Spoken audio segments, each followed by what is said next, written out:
Hi guys, आं दिनै बे भिडिअनि गेजेरजों गुगोल फर्मखौ मारै बानायनाय जायो आरो बेखौ बोरै शेयार खालामनांगौ WhatsAppआव बा फेसबुकआव बा इमेलजों बेखौ दिन्थिगोन।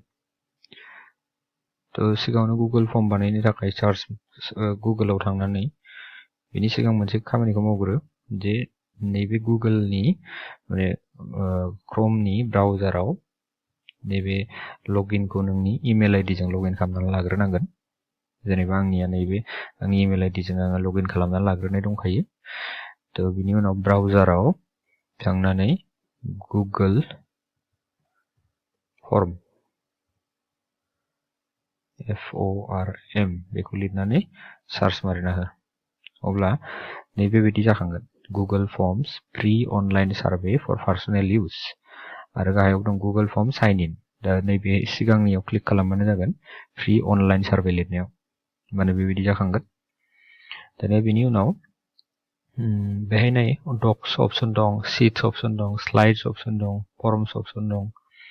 थ' जोङो बेहाय फर्मखौ बानायगोन नालाय फर्माव सेरनानै होदो। दा बे फर्माव मोननै अप्शन दं, मोनसे जाबाय पार्सनेल आरो मोनसे जाबाय बिजनेसनि थाखाय। बिजनेसनि थाखायसो जोङो इउज खालामनोबा बेखौ बाहायनांगोन आरो पार्सनेल इउज खालामनो थाखाय जोङो नैबेहाय। थ' आं बे पार्सनेलखौ दिन्थिनोसै। गो टु गुगोल फर्माव थांनानै क्लिक खालामनानै होदो बेहाय। बेनि उनाव नैबेबायदि मोनसे गोदान पेज जाखांगोन। दा पेजाव नायोब्ला नैबे स्टार्ट ए निउ फर्म। थ' बेहाय ब्लेंक फर्मबो बानायनो हायो नोङो, बा नों बेहाय गोबां रोखोमनि गुबुन गुबुन फर्मेट दंखायो आरो। जेनेबा इभेन्ट रेजिस्ट्रेसननि थाखाय, एसेसमेन्ट माने एग्जामफोर लानो थाखाय, कन्टेक्ट नांगौबा नों सोरबा बे कन्टेक्ट इनफरमेसन लानो थाखाय, आरो पार्टि इनभाइटेसन फाथायहरनो थाखाय आरो गोबां दंबावो माने टेमप्लेटआ। जेरै पार्सनेल मा धरननि नांगौ नों बेहाय मोनजोबगोन आरो गावनि गोसो बायदि बासिनानै लानो हागोन। दानिया आं बाहाय जेनेबा हमनानै ला माबा मोनसे इभेन्टनि थाखाय फर्म बानायदों आरो इभेन्ट माने जेनेबा हमनानै ला इभेन्ट रेजिस्ट्रेसन। हमनानै ला आं नैबे थांबाय, बे हमनानै ला जोंनियाव फुटबल मेट्च जादों जाबाय। दा जों फुटबल मेट्चनि थाखाय बे लिंकखौ फाथायहरनो नागिरदों। थ' फुटबल मेट्चआव गुबुन गुबुन जायगानिफ्राय मानसिफ्रा बे लिंकखौ सेरनानै रेजिस्ट्रेसन खालामहरनो हागोन माने मबाइलनि गेजेरजों बा इन्टारनेटनि गेजेरजों।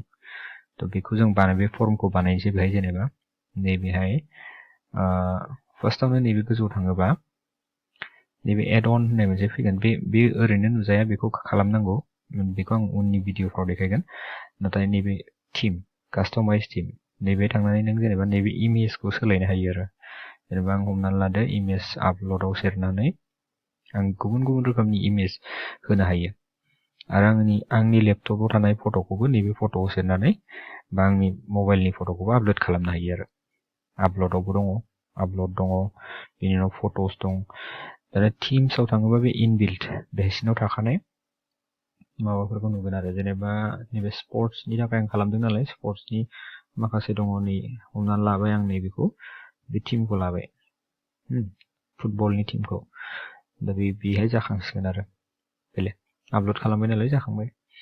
दानिया नैबेनि कालारफोरखौबो सोलायनाय। नैबे कालारफोरखौ जेनेबा नों आलदा आलदा खालामनो हायो, बेबायदि खालामनो हायो, नङा होमबा? बिदिबो खालामनो हायो जाहैबाय। ओमफ्राय दानिया बाहाय फर्मा नैबे गाहायाव जाखांबाय आरो। जेनेबा इभेन्ट रेजिस्ट्रेसन नों बेखौ जेनेबा ओरै क्लिक खालामनानै सोलायनो हाबाय आरो, बेखौ इदिट खालामनो हाबाय। जेनेबा हमनानै लाबाय आं फुटबल मेट्च रेजिस्ट्रेसन जाबाय। रेजिस्ट्रेसन फर्म बिदि लिरनो हाबाय आरो। दानिया बेनि उनाव नों बेखौ सोलायनो हाबाय। जेनेबा नोङो मा गोसो जादों नों गोसो बायदि लिरनो हाबाय। हमना लाबाय आं इभेन्ट टाइमिंखौ, जेनेबा इभेन्ट टाइमिंखौ लिरबाय आं। जेनेबा जोंना 20 डिसेम्बर 2020 निफ्राय जेनेबा जागोन 1 जानुवारि 2021 सिम जागोन जेनेबा। इभेन्ट एड्रेसा अबेयाव जागोन? जेनेबा माबा मोनसे प्लेग्राउन्डनि नामखौ लिरनानै होदो, जेनेबा CROT। ओमफ्राय कन्टेक्ट नाम्बार, सोरनिबा कन्टेक्ट नाम्बारखौ होनोबा जाय इभेन्ट अर्गेनाइजार बिनि कन्टेक्ट नाम्बारखौ बेहाय लिरनो हाबाय, इमेल आइडिबो लिरनो हाबाय, बा वाट्सएप नाम्बारबो होनो हाबाय, बिदि होनो हाबाय। दानिया बेहाय फुटबल मेट्स बानायना जायासैलै नै फुटबल मेट्स रेजिस्ट्रेसन जाबाय आरो। दानिया बिनि उनाव नों बेहाय नाम होबाय, जेनेबा बै मानसिया गावनि नामखौ लिरगोन, ओमफ्राय इमेल आइडिखौ बेहाय लिरगोन, जाबाय। बेफोरखौ नों बानायलांनो हाबाय, जेनेबा मा बे अबे अर्गेनाइजेसननि मा क्लाबनि, जेनेबा हमना ला क्लाब नेम, हमना ला आंखौ अर्गेनाइजेसनखौ सोलायनानै जेनेबा बिसिनि क्लाबनि नामा मा, फुटबल क्लाबनि नामा मा, बेखौ बेहाय लिरनांगोन बिदि आरो। दा बेफोर गासिखौबो नों मा नांगौ बेहाय क्लिक खालामै इडिट खालामनानै नोङो होजोबनो हाबाय आरो। दानिया नैबे बे गासैबो लिरनायफोराव जेनेबा नों नामाव नायदो, बेखौ सेरनानै नों बेखौ सोलायनोबो हायो, जेनेबा केपिटेलाव लिरनानैबो होनो हायो नेम, जाबाय। बिनि उनाव नैहाय जेब्ला बियो जेब्ला रेजिस्ट्रेसन खालामग्राया नैबेहाय टाइप खालामगोन गावनि नामखौ, नङा होमबा? थ' बेखौ मा धरननि, जेनेबा नाम नालाय बियो सर्ट एन्सार टाइप, ओंखायनो जों बेखौ सर्ट एन्सार टाइपआव दोनदों आरो। पेराग्राफ जुदिबा नों माबा मोनसे कुइसनफोर सोङोब्ला, जेनेबा फरिखायाव कुइसन सोङोब्ला एन्सारा पेराग्राफ टाइप जायोब्ला नैबे पेराग्राफाव होनांगौमोन आरो जों बेखौ। बिनाव माल्टिपल चइस कुइसननि थाखाय check box type, drop box type, बा नों आपल'डबो खालामनो हायो फाइलखौ, गोबां अपसन दं आरो। डेट टाइमबो जों होनो हायो। जुदि डेट होयोब्ला मा जागौमोन, नैबे डेटखौ, जेनेबा हमना ला नोंनो डेट अफ बार्थखौ नांगौ, डेट अफ बार्थ, नङा होमबा? स' बे जेब्ला फिलआप खालामगोन, फर्म फिलआप खालामग्राया, होमबा नैबे सेरना होबानो डेटखौ सोनो हाबाय आरो। माने बे डेटखौ लिरनांगोन, ABCD लिरबा जानाय नङा, बे डेटखौनो लिरथारनांगोन, बेबायदि आरो। थ' जोंनो दा बेहाय डेटखौ नांथ'वा, जेनेबा नेमखौनो नांगौ जोंनो, नङा होमबा? स' नेमखौनो दोनबाय आं। होमबा जों नेमखौ बेहाय नाम बिनानै जुदि बेहाय जोङो डेट लागायनानै दोनोबा, बे नाम लिरबाबो लानाय नङा बे फर्मा। बेनि थाखायनो नाम नालाय जों बेहाय सर्ट एन्सार टाइपखौ होनानै दोननांगोन आरो, जाबाय। बा बेयो बेहाय नाम लिरबानो जागोन। ओमफ्राय नों फट'बो आपल'ड खालामनो हायो बेहाय। हमना ला नों कुइसनफ्राव, एग्जामफ्राव कुइसन सोंनायाव नों फट'बो होनो हायो, बिदि जाहैबाय आरो। ओमफ्राय नैबे डिलिटआथ' बेखौ डिलिट खालाम, नैबेखिनि नैबे ब्लकखौ डिलिट खालामनो थाखाय नैबे डिलिट बटन कपि खालामबा नैले डुप्लिकेट जागोन, बेयोले नेम आरो नेम फैबावबाय। दा नोंखौ डिलिट खालामो, डिलिटआव सोरबा बे ब्लकआ गोमालांबाय। नैबे मा रिक्वायर्डआ मा, थ' जों जुदि रिक्वायर्डखौ होआबा, नाय बे फर्मखौ नों बानायनाय समावनो नों नायनोबो हायो, बै मानसिया माबायदि फर्मखौ माबायदि नुगोन, बेखौ नायनो थाखाय नैबे प्रिभिउआव थांनांगोन आरो। प्रिभिउआव सेरना होबा नैबे बै मानसिया जेब्ला लिंकखौ सेरना होगोन, नैबेबायदि पेजआ खुलिगोन आरो। नाय फुटबल मेट्च रेजिस्ट्रेसन, आं मा लिरदोंमोन बे जाखांहैसिगोन। दाना बेहाय नामाव नाय बे रिक्वायर्ड स्टार होनाया, बे स्टारा बेहाय गैया, नेमाव गैया, नाथाय इमेलाव दं। बेनि ओंथिया मा, नों बेखौ फिलआप खालामबाबो बे अपसनेल आरो, बेखौ फिलआप खालामाबाबो साबमिट खालामनो हागोन, नों बे फर्मखौ साबमिट खालामनो हागोन। ओमफ्राय जेराव नैबे स्टार गोनां, रिक्वायर्ड गोनां, बेखौ नों फिल खालामागौ मानि नों साबमिट खालामनो हाया, माने बुजिबाय? थ' बेनि बाथ्राया। ओमफ्राय दाना बेखौ नों खालामनो हायो नैबेजों, रिक्वायर्डजों। जुदि रिक्वायर्डखौ अन खालामना दोनोबा बै फिल्डखौ फिलआप खालामागौ मानि साबमिट खालामनो हानाय नङा। आरो जुदि अफ खालामना दोनोबा बेखौ होआबाबो साबमिट खालामनो हागोन, बिदि आरो। थ' जों अन खालामना दोनबाय नामखौ। दानिया बेबायदिनो मा नांगौ नोंनो बेखौ बेहाय लिरजोबनायनि उनाव जाजोब्बाय। बिनि उनाव दानिया बुस्थुखौ बोरै, ओमफ्राय दानिया सेटिंआव थांदो, नैबे सेटिंसआव मा दङ नायदो। नै कालेक्ट इमेल एड्रेस, थारमाने नों इमेल एड्रेसखौ, बैनि इमेल एड्रेसखौ लानो ना लाया, बेबो मोनसे खोथा। नैबेहाय आं बेखौ, नैबे इमेल आइडिखौ हमना ला, नैबे इमेल आइडिया ना, बेखौ होनानै दोनोबा बेहाय नों जाला माला इमेल आइडि लिरबाबो जागोन, माने नोंनि जेनेबा abcd@gmail.com बिदि लिरबाबो जागोन माने बियो। खिन्थु नों जुदि लुबैयोब्ला एकदम भेलिड इमेल आइडिखौ नांथारगौ, बा नैबे सेटिंआव थांनानै कालेक्ट इमेल एड्रेस होनानै होयोबा आरोबाव मोनसे इमेल आइडि जाखांगोन, नैले नैबे इमेल एड्रेस जाखांगोन। बेखौ नों इडिट खालामनो हाया, नै सेरना होबाबो जों इडिट खालामनो हाया। बेयो मा जाबाय, भेलिड इमेल एड्रेसखौ होथारनांगोन बे रेजिस्ट्रेसन खालामग्राया। भेलिड इमेल एड्रेसखौ होआबा abcd@gmail.com बिदि होबा जानाय नङा, माने गावनि अरिजिनेल इमेल आइडिखौ होथारनांगोन आरो। थ' बेखौ नों लानोबो हायो, लायाबो जानो हायो। बेनिखायनो बेखौ कालेक्टखौ क्लिक खालामाबानो लानांला नैबे मा लिमिट टु 1 रेसपन्स माने मा जेनेबा आं बेखौ क्लिक खालामनानै होयोब्ला मा जागोन ओमफ्राय सेभ खालामनानै दोनोबा आं हमनानै ला बे फर्मखौ आङो सेन्ड खालामबाय आरो ना बा सेन्ड खालामखांनायनि उनाव बै लिंक मानसिया लिंकआव क्लिक खालामबा नैबायदि मोनबाय नङा होमबा ओमफ्राय बियो गासैबो फिलआप खालामखांनायनि उनाव साबमिट खालामखांबाय खेबसे जाबाय साबमिट खालामखांनायनि उनाव बियो आरोबाव खालामफिननो हानाय नंला माने एडिट खालामफिननो हानाय नंला माने बेखौ दिन्थिनो थाखाय नैबे सेटिंआव थांनानै नैबे लिमिट टु 1 रेसपन्सखौ टिक खालामना दोनबानो बिदि जागोन माने बे खेबसेल' रेसपन्स होनो हागोन आरो जुदि जोङो बेखौ अफ खालामना दोनोबा बा बे मानसिया बारे बारे रेसपन्सखौ एडिट खालामबाय थानो हागोन माने साबमिट खालामखांनायनि उनावबो बियो आरोबाव एडिट खालामफिननो हागोन माने बेनि अपसना नैबेबो एडिट आफ्टार साबमिटआबो एडिट आफ्टार साबमिटखौ होयोब्ला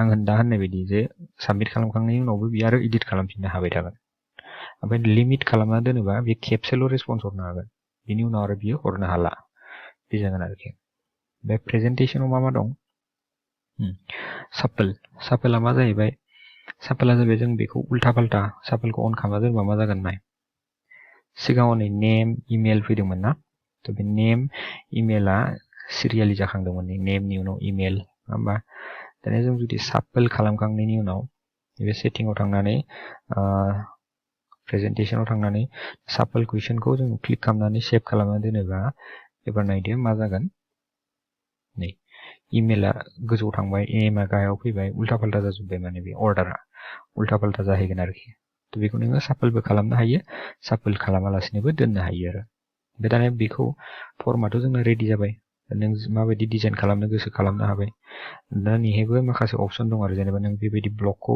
एड खालामबावनो गेजेराव एड खालामनो नागिरबा नैखौ सेट खालामना होबा आरो गोदान मोनसे ब्लक जाखांगोन आरो जाबाय ओमफ्राय डिलिट खालामबा डिलिट खालामनो हाबाय दा नों बेहाय दा नैबे बुस्थुआ आं दहायनो खोन्थाखादोंमोन बे पिक्सारबो सोनो हायो नङा होमबा भिडिअबो सोनो हागोन नों बेनिफ्रायनो भिडिअ जेनेबा नैबेखौ क्लिक खालामना होयोबा डाइरेक्ट भिडिअआव मा भिडिअखौ सोनो इउटुबनिफ्राय डाइरेक्ट सोनो हागोन नों माने बुजिबाय बा नैबे पिक्सार सोनोबा पिक्सारनिफ्राय टेक्स्ट सोनोबा नों टेक्स्ट बेबायदि आरोखि दानिया बेखौ जों बोरै शेयार खालामो बेनि लिंकखौ बे फर्मनि लिंकखौ जों वाट्सएप बा फेसबुकआव जों बोरै शेयार खालामनो बेनि थाखाय गासिबो जाखांजोबनायनि उनाव नों खेबसे रिभिउ होनानै नायदो फर्मा थिग थाक जादोंना जायाखै माबायदि नुजागोन बेखौ नायखांनायनि उनाव दानिया नोङो बेहाय थांदो सेनाव थांबा नैहाय जों नुनो मोनगोन इमेल मोनथाम अपसन दं मोनब्रैयानो दङ जेनेबा इमेल नों बेहाय इमेल आइडिखौ लिरदो xyz@gmail.com जाबाय साबजेक्टनि नामखौ लिरनानै दोनदो बिदि बिनि उनाव सेन्ड खालामना होबानो बेनि इमेलाव जाखांहैबाय बा नोङो बेखौबो खालामनो हायो जे बिदि लिंक जेनेरेट जाबाय नैबे लिंक जाबाय बे लिंकखौ नों कपि खालामदो बिनि वाट्सएप नाम्बाराव बा फेसबुकआव पेस्ट खालामना होदो होमबानो शेयार खालामदो ओमफ्राय जाबाय नैबे मोनसे अपसन दंबावो बे जाहैबाय बे वेबसाइटआव जेनेबा सोरबा गावबागाव वेबसाइट थायोना बे वेबसाइटआव आपल'ड खालामनो थाखाय वेबसाइटआव होनो थाखाय नैबे कपि खालामनानै बैहाय हैनांगोन आरो डाइरेक्ट नङाबा नों फेसबुकआव सेरना होबा फेसबुक लिंकआव डाइरेक्टलि शेयार जाहैगोन बेयो नोंनि फेसबुक एकाउन्टआ जुदि बेहाय अन खालामनाय दङबा बे फेसबुकजों शेयार जागोन आरो दानिया बे लिंकखौ जुदि जेनेबा नैबे लिंकखौ हमना ला नै फेसबुक नङा होमबा बिदि शेयार खालामहैबाय दा बे लिंकखौ जाय क्लिक खालामो ना बेबायदि फर्मखौ नुजासिगोन आरो नुजाबाय दानिया नों बेहाय फिलआप खालामदो जेनेबा इमेला मा बे जेनेबा बिदि फिलआप खालामलांबाय अके मा बे भेलिड इमेल आइडि देखायनानै दङ आं बेखौ सोलायनोसै सेटिंआव थांबाय थांनानै प्रेजेन्टेसनाव जेनेरेल अके स' सेभ जानानै थाबाय दा बेखौ आं जेनेबा बै मानसिया क्लिक खालामना होयोब्ला ना बेबायदि नुबाय दानिया बेहाय आंनि नामखौ लिरबाय जेनेबा अपसन 1 लिर मा दङ बेखौ फिलआप खालामजोबनांगोन आरो जेराव स्टार्ट दङ बेखौ फिलआप खालामथारनांगोन माने बुजिबाय थ' बिदि खालामनानै येस नान ओमफ्राय डे 1 बिदि खालामखांनायनि उनाव बे मानसिया साबमिट खालामना होबाय ना भेलिड इमेल आइडि नांगोन बे भेलिड इमेल आइडि खालामनानै होनायनि उनाव साबमिट खालामबा बे बुस्थुआ जाखांफैसिगोन आरो नोंनियाव थ' बेबायदिनो गुगोल फर्मखौ बानायनो हायो माने